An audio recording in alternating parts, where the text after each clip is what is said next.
Hi, Paul Thompson here. Going to look at a couple of very quick tips today, ways to make clusters and to make clusters that you can kind of perform, things that kind of expand and contract or just slide up or all that kind of stuff.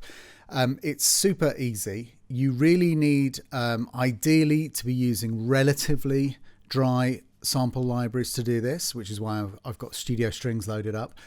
But you can do it this way if you are very steady of hand using wet sample libraries. The main problem is that you need to put pitch bend on, and then once you've pitch bent, you don't want to let go of the control because the decay will start to pitch bend as well. So let's dive straight in. So I've got a copy of Studio Strings loaded up, and I'm just using the 4 violins patch. I'm going to load in 3 more of these, but first I want to enable pitch bend on this patch. So I do that by clicking on that spanner. I'll open up the group editor, and then the simplest way to do this is simply edit all groups. Under here you'll see the source section. I'm going to add a modulator, pitch bend. Now there's a couple of controls here. You can see that it's set to pitch, which is correct. This one controls the amount. At the moment it's set to 2, but I'm also going to open up the table editor underneath.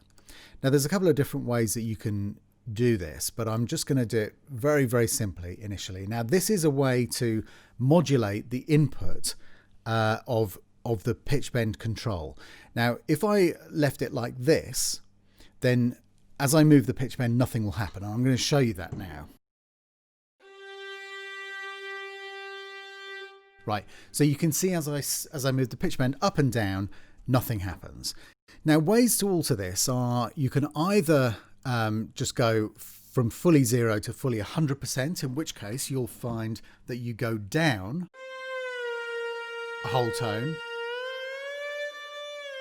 and then up a whole tone, or you can start to get a little bit creative here. And if you control click, you can put in a few nodes, and then you can alter what's going on here and just get a little bit creative. And then what happens here, if I go from the very bottom,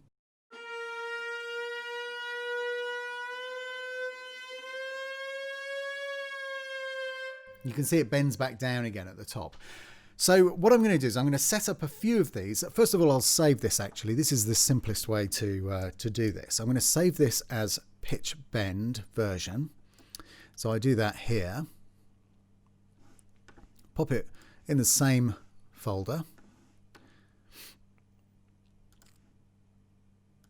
I'm going to click on there on the logo to just collapse that. I'll load back in my long pitch bend here that I've just saved. Put that to the same MIDI track. And then let's have a look at this one. So again, we've got edit all groups. I'm going to increase the amount that this one can control things by, and I'm just going to kind of tweak a little bit and move things around, let that go right the way to the top. So this is going to start in a different place now. So when I just push one note from the middle, you can see here we're actually above 50%, so that's going to trigger a slightly higher note. So now we've already got a cluster happening at the start. Let's just see what happens actually when we go through the range of the pitch bend wheel from the bottom.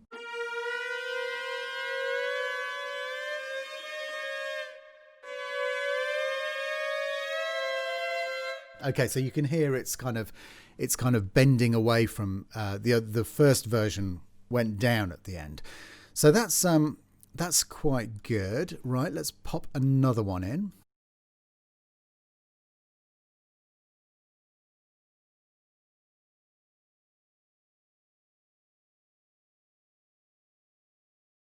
Now here I'm going to be a lot more circumspect. I'm just going to be very kind of gentle, let this one just move a little bit within the a small range, and that sounds like this.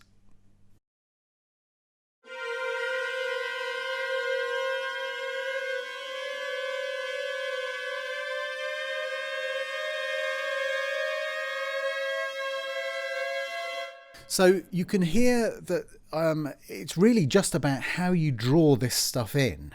You can create something. Let's go back.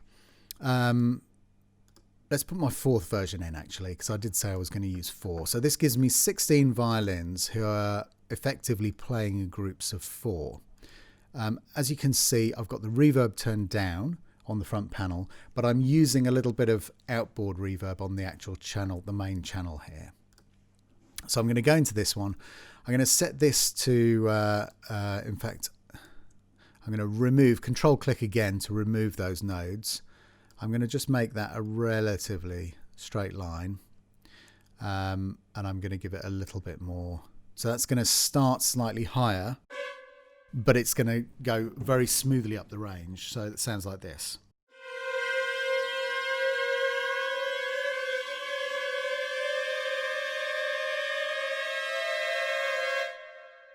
So you can see there we've got quite an interesting sound developing. Now I could make these so that they kind of go in so that they're all traveling in the same direction. In fact, let's do that. I'll show you how to do that.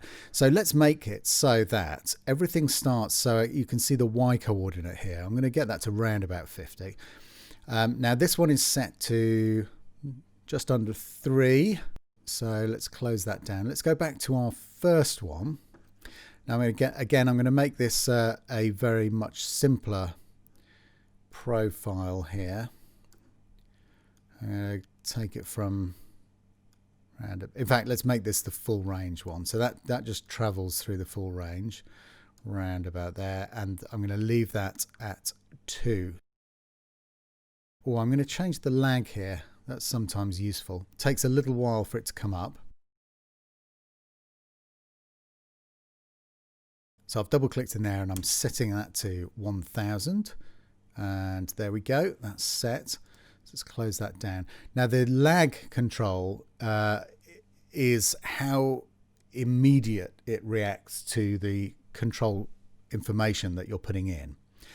That can be useful because sometimes you want it to just you want not everything to move immediately at once. So I'm going to show you how that sounds. Again, I'm going to take out a few of these by control clicking. And that one, let's let that start a little bit higher. That's on 4.6. That's fine. Happy with that. Oh, and let's change the lag here as well. So double click, wait a second till it comes up. I'm going to set that to 4000.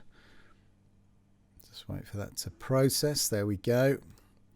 And then let's finally do this one. And actually I am going to leave a little bit of a sweep up at the end of this one. And that's set to 1. Let's make that a bit more extreme. I don't know, let's pick somewhere in the middle. Ooh, actually no, let's go way over. 5.3, why not? Okay, and lag 3000. Okay. Right, so let's see what that sounds like.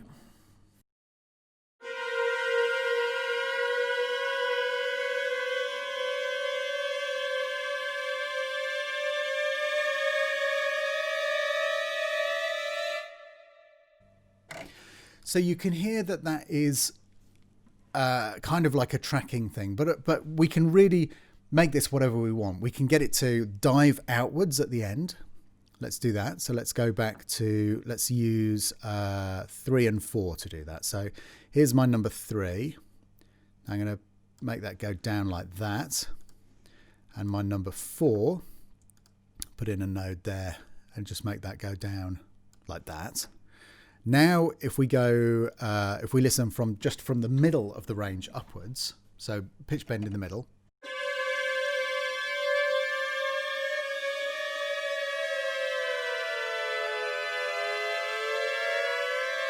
And then going back again. Now, it's the way that you program this is obviously going to change the way that it sounds. The more extreme and kind of bizarre and like really the further you bend it away from the root notes, the more it's going to sound a little bit plastic. But in the context of everything else, that might not matter. That might be a really great sound for the track that you're doing.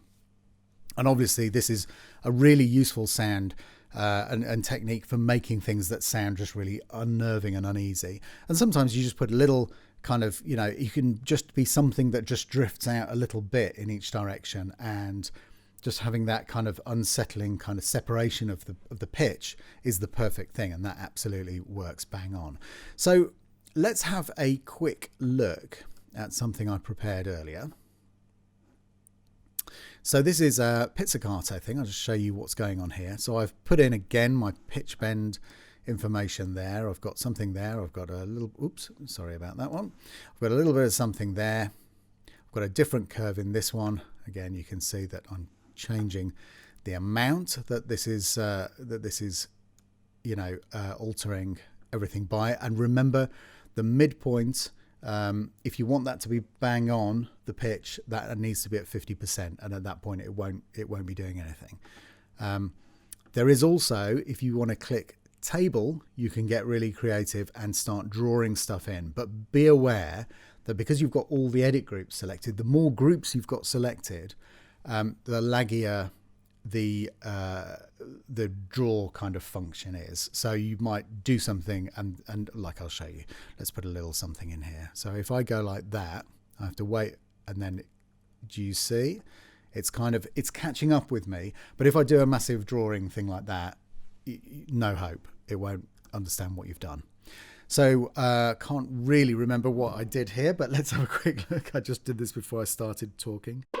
Okay, so we've got a basic kind of cluster at the start position. So that's going up with the pitch bend wheel. And that's going down with the pitch bend wheel. Again, this is really, you know, your imagination is the limit. The sky's the limit. How you can set this up and how creative you want to be with it. It's really, really great fun. And then I've got one final one, which I thought was quite interesting, which is the tremolos. Now, again, I've got set up a couple of different things here. You can see the kind of patterns. And here.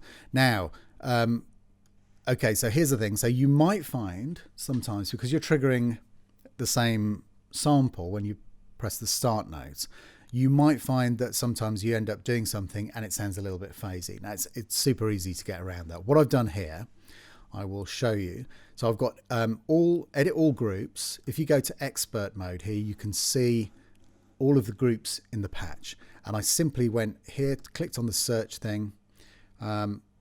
If we don't have anything here, you can see all the names of the groups. Now it happens that I don't want to affect, I'm going to change the start time of all of these samples so that this bit comes in slightly later, this one patch, and that will get me out of the phase issue. But I don't want to change the start times of the release trigger zones that give you the reverberation of the room. I just want to change the note on ones. And here I can see that they're all called RR1. So very simple. Type in RR1 there. You can see that I have selected all of these groups. Now, if you control click, you set the edit flag for these groups. On this one occasion, because I'm not changing anything in the modules, anything in the in the programming here, I'm just looking at the zone sample start times. I don't need to do that. I just need to make sure that those are the ones I've got highlighted. Now here, because I've got selected groups only, all of those selected groups that I've highlighted will be lit up here, and I can just drag across these zones. And you'll see that I've already reset the sample start to 1500, but I could, let's say I want to set that to 500. And then I go into the cog here to all selected zones, copy current sample start settings. So when you let go of the mouse, you'll get that spinning ball for a little while, and that'll depend again on how many groups you've got selected, how many zones you've got selected. But now those zones have a later a later audio entry point because I've pulled the start time earlier. If you are working with some samples that are edited right up at the start of the note and you haven't got anything on the front to work with, then just push it later into the patch, and you won't really hear it amongst all the kind of craziness. So what does this sound like? Okay, so we've got, again, I'll play, let's do something quiet actually. It's quite nice if you start down here. And I'll play with the pitch bend at the bottom.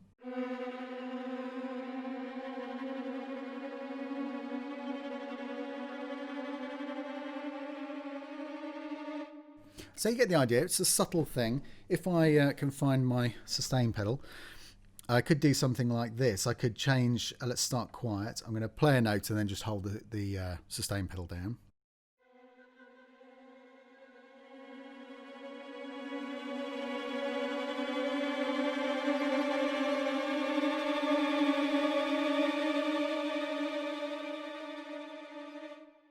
You can see, I mean, you can do all kinds of crazy stuff. You can make it much more extreme than that and get some really mad effects. But that's just a quick, simple tip on how to do this. Now, there are a couple of other ways to do it. I'll be very quick because this was supposed to be a quick tip and I'm rabbiting on. One way which you might think to do it is to right click here, learn MIDI CC, and then put it on a slider. Now, that's great. But there is an inherent problem with that, and I'm going to show you what that is now. So let's just drag in a fresh patch here. I'm going to drag in the standard tremolo. Let's get my mics set up the way that I want them. Okie dokie, turn the reverb off. Okay, so now I can learn MIDI CC automation. Now, if I could use any slider that I'm not using, and I can control the tuning here. So now, as you can see, that's not very realistic. So what we do is we go into automation, click on MIDI automation, and you'll see the CC I used here, which is CC16, happens to be what's set up on my keyboard. Now I can turn this, let's say that I go, if I set it to 50% actually, so from 50% to 50%. Now, if I just reset the tune back to 0, now,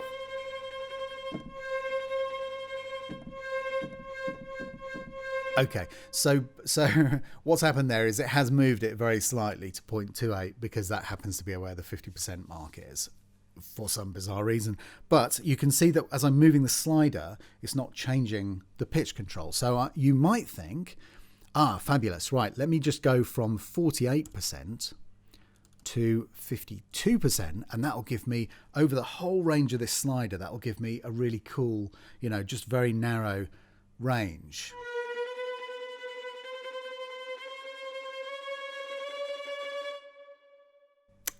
But it doesn't really do what we're kind of hoping it's going to do. Now, there may be some deep control that I haven't discovered yet within Kontakt that allows you to kind of make that a finer control. I haven't found it yet. So if you guys know how to do that, then drop me a note below, and that would be very, very cool, because then I've learned a new trick. So that's not a solution. So let's go back to automation. Let's take that one out, remove that automation. So what else can we do? Well, there's a couple of things that you could do depending on what plugins you've got. I quite like a Waves plugin. Okie dokie. So this is quite a cool one. Now, you switch the voices on and off here. So I'm going to put these 3 voices on. You can set the gain. Let's put them all up at 0, so that, whoops a daisy, so it's the same. We want the direct signal in as well, and then we can kind of pan these a little bit just to give a feeling of them being in a slightly different position. Where are we? So they can come around here where the violins are. We'll leave those. Actually, no, let's kind of change the delay quite a lot there, just to get out of the range of, actually it's probably easier if we drag it on here, just to get out of the range of phasing. And then here's the key thing, detune, right, so you can see that there's some slightly crazy stuff set up here, but let's just set them, where are we? Let's do something like that. And then have I set everything correctly? Okay, so now let's have a listen. Now, what you can also do is, you know, if you're gonna, you could actually move these around in real time. So if let's just pull these around. Let's turn those off. You can hear it very clearly if we just have one. So I'm going to start here.